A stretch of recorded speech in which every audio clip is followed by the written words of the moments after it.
Picture this. It's the summer of 1793 in Philadelphia. The streets are silent, businesses shuttered, people fleeing in the city in a panic as yellow fever sweeps through like a ghostly shadow, all from one bite of a single mosquito. Hello, everyone. I'm Kai. I'm Callie. I'm Andre. And today we're exploring two of the most influential diseases in global history, malaria and yellow fever. By the end of this episode, you'll understand what these diseases are, how they've shaped human history, how we fight them today, and why they are still relevant in our world. Okay, to start off, what are these diseases?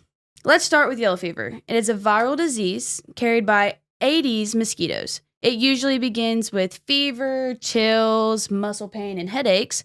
In severe cases, though, it can damage the liver, causing jaundice, where it gets the name yellow fever from turning the skin yellow. Malaria, however, is very different. It is caused by a parasite, Plasmodium, transmitted by Anopheles. Symptoms come in cycles: fever, chills, sweating, and exhaustion. Without treatment, it can become deadly and very quickly. So even though both diseases come from mosquito bites, yellow fever is viral and malaria is parasitic. That difference affects how we diagnose, treat, and prevent them. Now to talk about the history and the impact these two diseases have on our world. Yellow fever has a very dramatic history. In the 18th and the 19th centuries, outbreaks devastated major cities in the Americas and Africa. Some outbreaks even killed thousands in just weeks.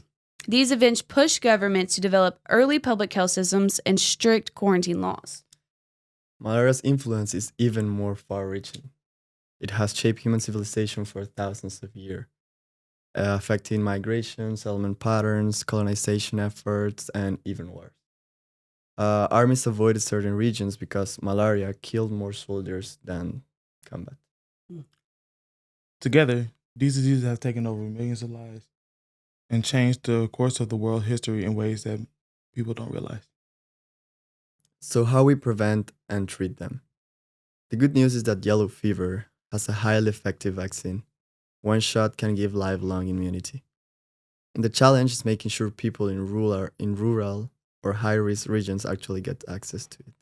Malaria, meanwhile, didn't have widely available vaccines until here recently.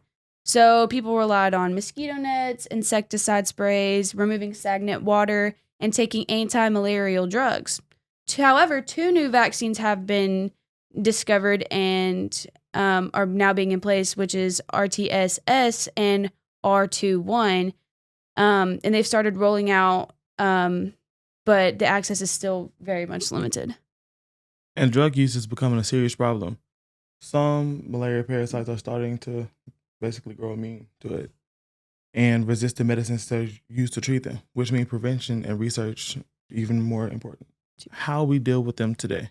Today, the yellow fever still appears in outbreaks across parts of Africa and South America. It's not gone, just controlled better than before.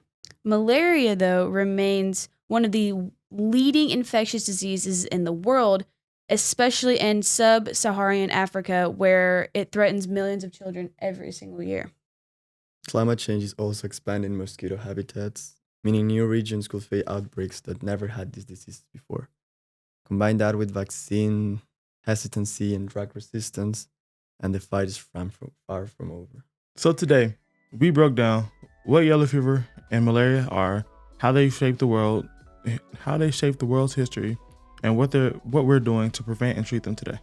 These ancient diseases still shape our world, even our future, more than most people realize. Okay, so here's our final question. How can global corporations help prevent the next outbreak before it begins? Thanks for listening and stay safe out there, even from the tiniest of threats.